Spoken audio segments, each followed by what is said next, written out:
begitu. Malaysia rumah saya kedua. Saya pernah di sana bermukim 2 tahun. Kalau setiap hidupnya 1 bulan itu paling sedikit 2 kali ke Malaysia. Nah, baru dia pulang ke kampung.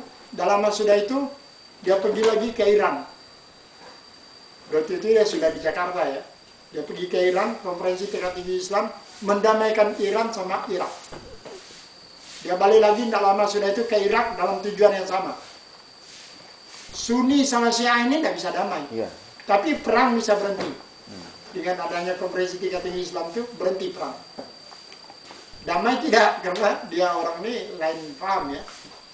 Sudah itu tahun 81 dia ke Baghdad. Dari Baghdad langsung ke Taif. Konferensi tingkat tinggi Islam mendamaikan yang tidak pernah damai. Israel sama Palestina. Pulang dari sana letih dia. Mungkin usia juga ya, umur ya, usia. Akibat dari tahun 63 dia disiksa itu mungkin waktu itu mulai terasa. Sakit 1 bulan. 2 minggu di rumah sakit, seminggu dia koma. Menjelang subuh tanggal 22 Ramadan, tepat dengan 24 Julai 1981, pada usia 73 tahun, Buya Hamka dipanggil Allah. Keluar di surat kabar, Indonesia menangis, Hamka telah pergi. Buya Hamka telah pergi. Dibaca di Brunei, di Sabah, di Malaysia, baca kota-kota besar. Pada Jumat pagi itu sempat orang datang. Oh, hari Jumat. Salat Jumat bersama, mensalatkan jenazah, kemudian diantar ke Tanah Kusir, jauhnya ada 3,5 kilo. Di sana dimakamkan di dekat makamnya Bung Hatta, wakil presiden yang pertama. Tapi heran kita, jenazah sudah sampai sini, dari masjid itu masih ada juga orang jalan. Begitu ramainya, selama ini 3,5 kilo itu. Dan seluruh agama yang 5, karena ketua yang wafat, tentu semuanya mengantar. Bukan 1-2, berpuluh orang memakai baju Hindunya, pakai baju Buddha, pakai baju Nasrani, pakai baju ulama ya, mengantar. Dari kisah ini ada 2 kita perhatikan. Yang pertama, kalau orang tuanya tidak berpisah, Buya Hamka tak akan jadi ulama. Tapi anak manja. Yang membuat dia ulama itu karena pisah itu. Ada suatu tekad. Itu hikmahnya lah. Ya, hikmahnya. Yang kedua, kalau dia tak nakal dari kecil, mungkin tak berani dia menentang militer, menentang presiden namanya. 2 presiden ditantang semua. Jadi nakal itu dorongannya menjadi jihad.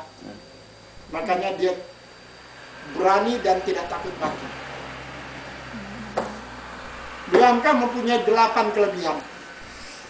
1, wartawan, sastrawan, pujangga, ahli fikir Islam, filosof, ahli sejarah, ulama, pengarang, penulis ya, dan pahlawan nasional.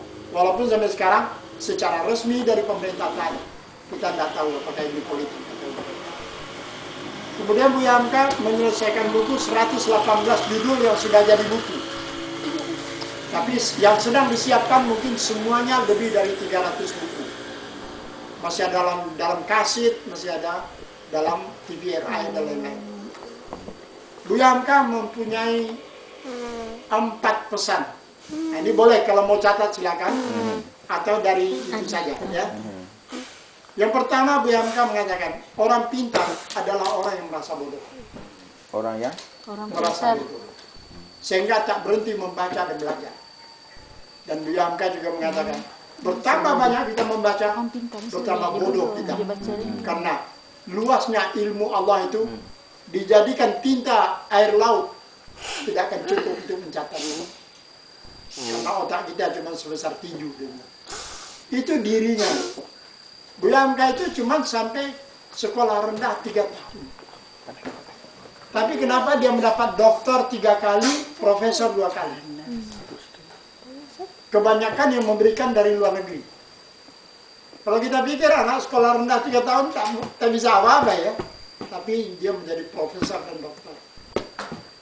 Yang kedua dia bilang, orang yang bisa berhubungan dengan yang Maha Suci adalah orang yang selalu mensucikan dirinya. Karena tidak mungkin yang suci bercampur dengan yang kotor. Satu saat Rasulullah tidur di rumah Ibunda Siti Aisyah. Malam-malam Ibunda Siti Aisyah mencari Rasulullah, tidak ada di sampingnya. Terdengar orang menangis. Dia cari, tidak tahunya Rasulullah sedang sujud tobat sampai kakinya bengkak. Dia menangis. Menangis itu betul-betul keras. Sedang-sedangnya itu nampak betul bahwa dia betul-betul sedih. Juga Rasulullah itu setiap harinya 70 sampai 100 kali Tobat. tobat ya, sungkan.